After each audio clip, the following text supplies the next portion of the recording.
Hi everybody, welcome back to my channel. My name is Mpumelelo Magagula. This is all things entertainment. Thank you so much for stopping by. So we are reviewing Young, Famous and African, which premiered on Friday on Netflix. And oh my god, you know what? At first I was like, oh, maybe I should not do the review because I feel like I'm going to be biased. And I'll tell you why. There's Bonang. Bonang is my absolute favorite. Bonang can never do wrong in my eyes. But now I feel like she did wrong and I have to admit to know Bonang was wrong. Gulawan and there's Kanye Bao. I love Kanye and I also think that at some point she was wrong. So now there's these two queens who are beefing and I have to talk about them and I'm just like, but I love both of them. Okay, cool. Because it's a review, we are going to be absolutely honest about everything. And let me say that these are my views. This is what I picked up from the show. And should you disagree, maybe you can do that calmly in the comment section. Okay, cool.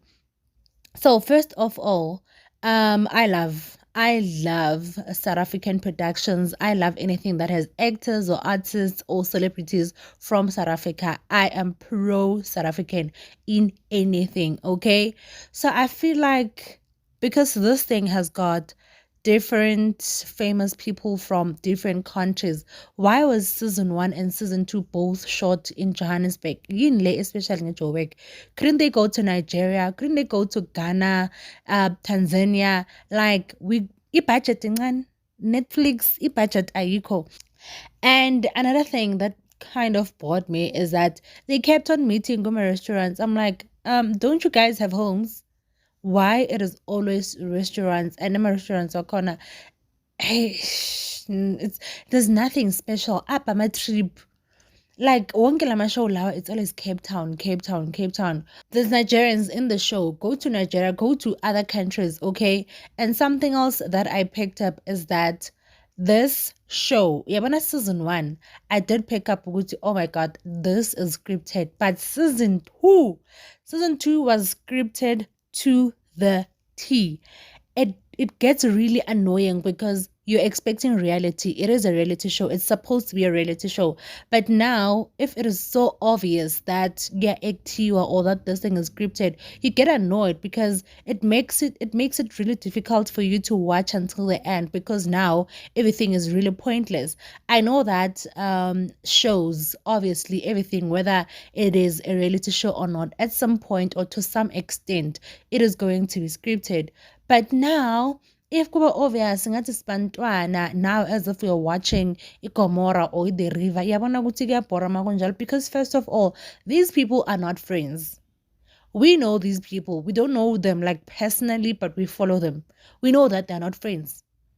Abanye babo though it was the first time baqala ukukhuluma and then now it's like we are family, we are friends. Just say you are a group of people getting along, you're all in the same industry, that's it. Why emphasize the fact that you're friends? Because now in the first or second episode Bakuma would, oh my god, I haven't seen you since first season, and I'm just like, okay, if you're friends, then nihlangana only man shoot pela. How is that a friendship? Can you please make it make sense? Also, something that was also scripted for me was E Crash Yaga Zari and Andile Ngube. Andile has a type. Andile has a type. No one can tell me that Andile's baby mamas do not look almost the same. They do. They could easily pass as siblings. And then add Ayanda Tayete, who is the ex-wife. He has a type. And then look at Uzari and all these three women and tell me, Guti, how? How? I think they just wanted content. They just wanted, to have something to talk about or to have something for or Andile. Because even the baby mamas thing was really unnecessary. It was not necessary for Andile's baby mamas to be featured in the show. Okay, because even that seemed scripted for me. I don't think that the two baby mamas are fighting that much. I don't think that they dislike each other that much. I don't think so. And I don't think that Andela is also that lonely. There's no way. And for them to start their drama, we supposed birthday dinner that only had cast members. It's your birthday, you're hosting a birthday dinner. Where are your friends? Where's your family? Only the cast members are there. And something else, I'm not sure if you guys picked it up. It was a birthday dinner, right? But no one rocked up with a present or a gift unless I missed that part. So how was that a birthday dinner? Um, didn't make sense for me. Kanyambao. Kanyambao, like I can't bring myself to say those things, but she always wants to be deep. She always wants to sound level headed, like she's that very much matured person, the one person that can bring the group together. And I feel like Okanye wants to be what Andile is to the group.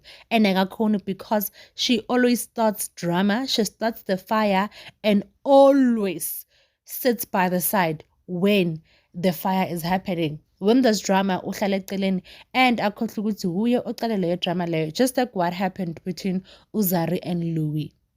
And I think, speaking of Louis, they need to decide ukuthi kahle kahle, is it Louis, Louis, or Louis? Because wow, okay, Kangembao started the drama between Zari and Louis because uhambile wayitshela uZari something that was never discussed between her and Louis. Louis just said, do you think it is a good idea that I could go to Zari and maybe we can do a research together when it comes to surrogacy, because I picked up that she is also interested in surrogacy. Now, Miss Kanyambao, magafika kuzari uti, Louis wants to have a baby with you. That is why Zari was mad. Uti, like, can't you see me being someone more than that? Why mawona mina obona a baby making machine? And I'd also be like offended because you don't know me that much, and then now the first thing you want to speak about is me carrying your baby. Like, dude, can you please take me seriously? So I think that Kanyambao, she's always like, oh yeah, people are not getting along in this group. I think someone needs to do something about it. And then you call people and then you say fuck you to those people. How are you solving things? Because now you're offending people further. And for me, it was like, how do you want to be the person who wants to make sure that people get along? But when Bonang came there, you were the first one to give her a cold shoulder. You were the first one to say you don't understand why Bonang is in the group. Bonang won't fit in the group because Bonang thinks she's the queen. Bonang wants people to bow down. Bonang is used to hanging around minions who put her up on the pedestal. And I'm just like, can you bow? Why are you so two-faced?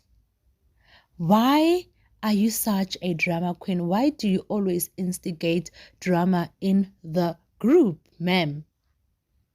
And to some extent, I did feel like maybe Okanye dislikes Bonang for something that happened between them. I didn't buy the story so Guti, me and Bonang were never friends. It was just industry. We've seen pictures of you and Bonang hugging or whatever. You were also featured at some point in Bonang's reality show. Was it Bonang's reality show or whatever? But it was a reality show. It was some show where you were excited to see Bonang. You guys exchanged hugs and all. Or maybe you inherited beef, the beef that Bonang and Nadia have, because there's no way that you didn't like Bonang. There is no way. It's either Kanye is intimidated by Bonang, because I did feel like also in season 1, Kanye is intimidated by other queens because she was kind of intimidated by Uzari in the first season. And then now season 2 comes, when Bonang is being introduced, you drag Nadia out. You take Nadia, and when you come back, you're called to Bonang. Like, why? Yeah, you were never friends, but now she's in the group. Can't you say hi politely? Can't you just welcome her? You can't be mad at the fact that you're the one who always introduces new people in the group. Yeah, it didn't happen. So I feel like there's something that happened between Kanye and Monang that we're not told about. Or she picked up secondhand beef. That's that. You can't say, oh, Bonang, the only time we interacted is when she was introducing me to a stage. To do what? Some people felt like Kanye was mad because Bonang is everything she wanted to be. Well, I don't think so because Okanye, her her career and Bonang were very different. Bonang was the presenter and Okanye rose to fame because she was a sugar baby and then she started acting. So their careers are very much different. So I don't think that Bonang is everything Kanyimba wanted to be. They are in two different lanes. Okay. Now, still speaking about Okani having secondhand hate or secondhand beef. Nadia did say that her and Bonang used to be friends, but their friendship died because Bonang umhetile. And Bonang did say also, Uguti, yeah, something did happen between Yena no Nadia, and they were giving each other space. That one we understand. And there's no way that they're fighting over AKA because Nadia dated AKA way after their breakup happened. So there's no way they're fighting over AKA. I think there's something that happened between them that we are not being told about. So there's a lot that happened behind the scenes or before the show that we don't know about, that they didn't talk about because they were too focused on giving us something that is not real. Giving us Instagram lives. It is a reality show. Can you be real for once? Step out of your filters. Okay, guys, hear me out. As much as I am saying Kanye has a reason for not liking Bonang, and it's not the fact that they've never been friends, I also do feel like she was being honest about the things she said about Bonang. The fact that Bonang is not used to being in a setting like young, famous, and African because everyone there wants to be, put to a pedestal. So now Bonang is used to being the star. But if you walk into a room where everyone is at the same level, I think she was really going to suffocate. That is why Kanye said Bonang was not going to survive in that group. And I feel it. Because when Swenki said Bonang has left the WhatsApp group because people were not that much welcoming, Zari even asked Uguti, what were we supposed to do? Roll out a red carpet for her? So even though I do feel like Ukani, Nadia were off in a way, they were really off towards Bonang. And I think it was becoming awkward for Bonang because she was entering into a space where people have already shot the first season together. So now her getting there, I think she expected a different kind of response and she didn't get it. But also speaking of Bonang, she bought me ke girl when she went off on Ului. I felt like she really bullied him and couldn't bring herself to say I am sorry. That was out of character. Let me not say out of character because I don't know her personally, but her shouting very much unwarranted, very much unnecessary, and it was caused by Uswenki.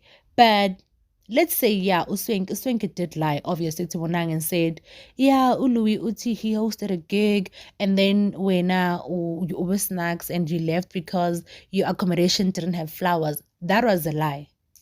It was a lie. But also, for Bonang to react the way she did, it was uncalled for because also reaction yake came way after the guy had apologized, okay? Because they spoke about this. Bonang wamkugulu guy washugut, I don't remember him. Why did he lie about me? And then met the guy. They spoke about this. Guy explained and he also apologized, right? And then guy Ului moves to the fire with Ufentana. They talk about what they're talking about. Bonang usalia complain, I don't like him. He speaks too much. And Zari asked a valid question to say, then why did you not address it? Bonang said, I wasn't going to address it. He balls me, wara wara. Okay, fine. And then they come back, Fantana and this guy, Ului. And then now they start talking about Fantana being in a situationship with Platinum Diamonds, who is Zara's baby daddy.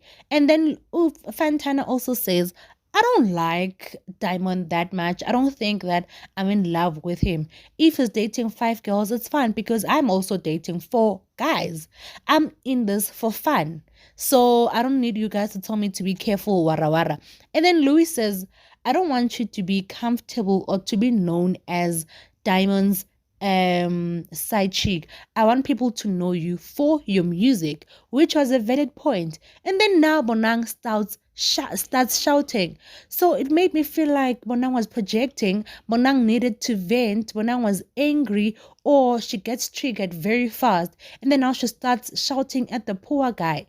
And the host, which is Uswenki, and who is the person who started the fire, is just sitting there not saying anything. It made me feel so bad for the guy because he is such a gentleman and he is so soft spoken. And now Monang we are Simba. I'm like, Monang, first of all, this guy is not talking about you. Why do you feel the need to say Ukjwala Masimba? Why do you feel the need to say you fucked the biggest stars in Africa? Sense? Like, make it make sense? So that part was very cringe for me.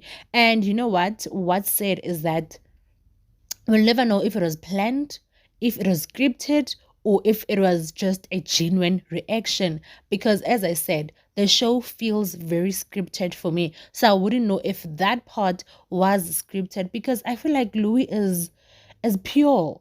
He is pure. I think he felt like the family was a real family. He felt like it was just good people getting along because, of his past. Because he was disowned by his own family and his church. So now I think he thought he's found real people, real hustlers like him, who are in the same industry like him, who are going to understand him and embrace him as family. Little did he know what he has found another toxic group. And I think Ubonang realized that, you know what, I was wrong for shouting, but couldn't bring herself to say, I'm sorry. And that's why she exited the WhatsApp group, as Uswenki said. And for Uswenki to continue bullying Louis because of what happened between him and Bonang, because I expected him to come, to come in as a middleman to say, what, Louis, I'm so sorry for how Bonang acted, or also speak to Bonang and maybe find a common ground for the two. But no, you continue bullying the poor guy, and I'm just like, why are you doing that, Swinky? Why are you being such a bully and being such a heartless person to this young man? To this young man, young, handsome man. Why are you doing that? The t-shirt was unnecessary. Telling Fantana to put a chair between her and Louis was very much unnecessary. Screaming at him. And what annoys me is that Louis never screams. You can disagree, but he listens to understand and then speak after.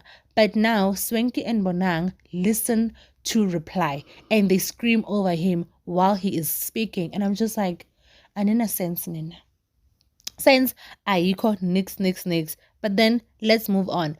Also, speaking of Swenky, I feel like a relationship or lack thereof between Yena and Eni will never be the same again. And Eni is the only real person there. And I think she keeps it real because, like, Dala for the show. Even herself, she kept on saying, I'm old. And I'm just like, ma'am, then if you're that old, what are you doing in a show that is meant for young people? Maybe that show should have targeted people who were younger than 30 or younger than 35. We were not going to have any constantly reminding people that she's older because, wow, ma'am, what are you doing in a show that is for young people? But I feel like Annie is the only person that was real there. Her and Tubaba. They tackled their real situations. But also, we can't be sure of that because Kanyambao took to Instagram to write a long paragraph, saying that the production or the editing team edited parts that were important and they drove a certain narrative in the show to make her the villain. She says that, in season 1 it happened, but then she thought, nah, it's business. Let me keep it cool. But then now it's happening again. They make her look like she's bad and they took out parts where they interacting with family and stuff. And I'm just like, okay, maybe that's the truth. But also they did not force you to say the things that you said about Bonang or to do the things that you did. Maybe those things are out of context, but now we're here. I understand. And I think I'm bringing in Okanyambao because Kanye and Annie had a fallout. Because Annie does not want to listen to anybody. Annie will fight with everyone else. Annie will call everyone else, but not, will call out everyone else, but not to Baba. Yo, yo, yo, yo. Leandota has fucked up in his mind. It is so painful. It is so painful, as real as they are being. It is so painful to watch her because she's always at the verge of crying. She's always at the verge of Antini shouting or calling people out because she needs to let this thing out, because I feel like she can't let it out with Utubaba. And also what Tubaba said at that table, it goes to show how much he disregards his wife, how much he doesn't respect her, and how she feels. How do you, as a married man who's been cheating, by the way, and has a million kids out of your marriage, say that men are wired to have sex with random or with just everybody? He said something like that. Like, I'm not going to quote him exactly, but he just said that men can sleep with whoever they want because it's not going to be attached. It's not gonna have anything to do with emotions. It's just sex. Men are wired like that. Men are polygamous in nature. I'm just like, so you want to justify sleeping around and say it's fine. And then Nadia asked him, would say, are you speaking in general or are you speaking about yourself? Are those the things that you believe in? Because I was also going to ask that. And then Annie left the table. And Andile was trying to now make Nadia the villain, to say, but why? And I'm just like, no, you can't do that. Nadia was asking valid questions, because how do you say those things in front of your wife? How do you say that it's okay for you to go and sleep with other women and then come back and then the wife must understand? How do you say that in front of your wife? That's a conversation you should have maybe with the boys. Le, Emma bien. You understand? Not in front of your wife. Just goes to show that he is still going to make more babies and Annie is still going to forgive him. Yo, Abo Annie and being cheated on, shame. Son. Also, speaking of that dinner and Andile, guys, I feel like I'm rambling, ne? But it's fine. You need to catch up really fast. Like, it's so fascinating, not fascinating, shocking how Andile is inspired by a marriage yaga Tubaba and Ueni. Yeah? I was confused. I'm like, how are you inspired by these people? Which inspiration do you draw? Do you draw from this kind of a relationship? Is it because you also have abantwana nabamama abahlukene? But it's fine because you had those kids when you were in a relationship with those ladies. You didn't go around making babies out of your marriage, but for them to inspire you. Why do you look up to that couple? I'd really love to hear Andile explain that, to say, I look up to, to Baba and Annie because of this and that. Unless he feels like it's okay for a man to constantly hurt a woman and for a woman to constantly forgive. Unless that's the only thing that inspires him there, because he also keeps on wanting to go back to his baby mamas and doesn't really know which one of the baby mamas he wants to be with. Also, child, the way I feel like Ueni learned from the best, her husband.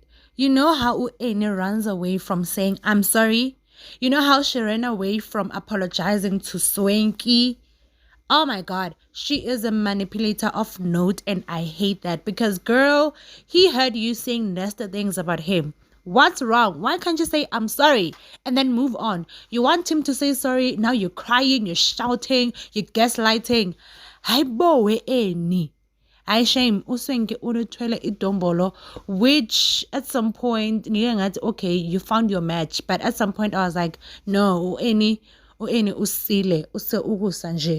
But let's speak about Kaylee and Naked DJ. Let me tell you, those are the two people who are just there, going with the flow, dealing with their own relationship problems.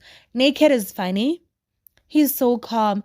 he doesn't take himself that seriously. And I think he's also afraid of getting married again because he's been married 2 times already and both marriages failed. So with Ukeli, he is kind of reluctant, He doesn't know if he wants to put a ring on it or no. He is on that.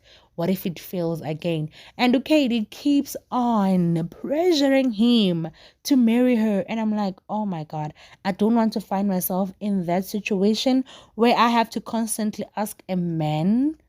Oh, ask a man. Oh my God. No pun intended. But yeah, where you constantly have to ask a man to marry you. I'm like, hi, Kaylee. And also, Naked was messed up for that pilot engagement. Why would you take a relationship advice from Okanyambao? Kanye didn't say anything, Okuzi, but you had an entire name written on your thigh and you were there parading him, but now nothing. And then Naked goes and takes a relationship advice from Kanyambao and then goes and do that redundant pilot engagement thing. And Kaylee was very excited, and it was annoying for me because Naked knows that Kaylee wants to get married, that Kaylee wants to get engaged. So why agree to do that pilot thing? Because it got her even more confused. But what I love is that this season, Kaylee and Naked have really grown. They've really matured and developed, just like Nadia. I think I loved it about them. Speaking of Nadia, remember that scene when they were at some strip club? Gutiwa Nara is doing some sound check. Did she ever get to perform? Or it was just another planned thing, just like that Zara's birthday dinner? You're doing sound check, but man, you guys are seated down. When do you go back to work? Ooh, Sana. Speaking of Uzare, I feel like she met her match. Fantana dragged Zari to the filth because I feel like Uzare, as much as she also went on Instagram and wrote a whole paragraph telling Diamond Uguti, yeah, you tell your hoes about me, people that are temporary in your life. You tell them about me, saying I'm obsessed. I'm not obsessed about you. Quite frankly, you are the one who's obsessed about me because if I were to call you and say that go batla back, you'd come back running. I'm Zara, the boss lady, and she never leaves out the fact that she is a billionaire. And I wonder in which currency, but okay, we move. I am just saying that in season 1, Zari was kind of mean or intimidated by the fact that Diamond or Diamonds wanted Nadia, right? And wanted to do the same thing with Fentana. I'm just like, yeah, he is the father of your kids. He respects you as he should, but you don't have to go around now telling every woman he's trying to be with the Gucci, yeah, your neck respect her. Whenever you walk into the room, it becomes different. The other woman becomes non-existent. Why? Because I feel like because I'm against Fentana, and Fentana was like, it's fine. It's not like I'm in love with him. And the way Fantana dragged Zari Gulea strip club, I was like, I kept on saying, yes, girl, yes, because who the hell does Zari think she is? Who the hell? There's going to be other women. You guys broke up, and for heaven's sake, you are an entire married woman. And also, Diamond Platinumz is on double standards because it was wrong when Zari and Andile pretended to be into each other. It was wrong because he felt like Zari cannot be with Andile. Okay, cool. Why now would you make a move on Fantana? Why? You see men in double standards. Men will leave you in a desert without water. Okay, moving on, I am glad that at the end Uswenki did apologize to Ului because I really, really wanted him to apologize. I really wanted him to get to a point where he knows where Ului comes from because, oh my God, why did I cry so much when Louis explained to Andile about his situation? And I was like, people really have it hard out there. You really need to be kind when you can. You don't need to be bitch just because you can be a bitch. You understand? I cried. Like, I cried. I was like, oh my God, what a sad situation. And I really hope that he is going to have that baby, whether there's a girlfriend or not, whether there's a mom or not, because usually all he wants is to have a baby and start his own family before he is 30 or by 30. And I really hope it happens for him. Glad that Swanky apologized. I'm really glad, because it made me feel a little better, because wow, the way Louis was bullied, oh my God. And then I was like, who are you to give relationship advice? Because when she gave Kaylee a relationship advice to say she deserves better, she must go, and I was like, ma'am, how about you go and have that talk with your guy to Baba? Because wow, you are being made the fool. You are being made a clown of the clowns. But now you want to speak to Kaylee about knowing your worth? Ay, son. No, no, no, no, no, no, no, no, no. I was just like, you are the wrong one to give that advice. Okay. Okay, guys, I think that is pretty much what I picked up from the show this season. That's what I wanted to talk about. I'm not sure if I've left something out, or if there's something really important that someone thinks, we should have tackled. But this is all I picked up. This is all I wanted to talk about. This is my review for the second season of Young, Famous, and African. And this is where we live it. My name is Zumpumelelo Makakula. This is All Things Entertainment. And I will see you guys when I have another video. Kulungile. Bye.